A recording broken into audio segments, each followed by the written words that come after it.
Au lendemain de l'attentat meurtrier qui a frappé la capitale tunisienne, faisant 13 morts parmi les agents de la garde présidentielle, la Tunisie ferme sa frontière terrestre avec la Libye pendant 15 jours. 6 000 nouveaux agents supplémentaires seront recrutés au ministère de l'Intérieur d'ici 2016. Le Conseil de la sécurité nationale a également décidé de bloquer des sites internet en lien avec le terrorisme. Et dans le cadre de la loi antiterroriste, il a été décidé de prendre des mesures urgentes pour les personnes qui reviennent des foyers de conflit, à savoir que des milliers de Tunisiens se trouvent, selon les autorités, en Irak, en Syrie et en Libye, dans les rangs de groupes extrémistes comme l'organisation État islamique, celle-ci même qui a revendiqué l'attentat de mardi à Tunis. Daesh revendique l'attaque suicide de Tunis. C'est le troisième attentat majeur de l'EI perpétré en Tunisie en moins d'un an, après ceux du musée du Bardo en mars et de Sousse en juin. Réunis sur demande du président Béji Caïd Sibsi, le Conseil de sécurité nationale reconnaît la gravité de l'attaque. L'acte terroriste est d'un genre différent. Premièrement, il a visé l'un des symboles de l'État, à savoir la garde présidentielle.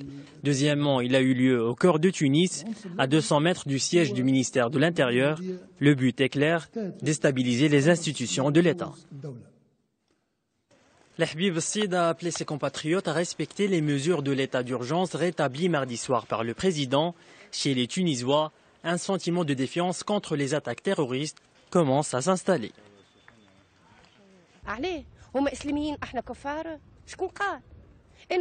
Ils pensent qu'ils sont musulmans et que nous ne le sommes pas. Ces personnes-là s'auto-détestent. S'ils estiment qu'ils appartiennent à la Tunisie, ils ne tueraient pas leurs propres frères.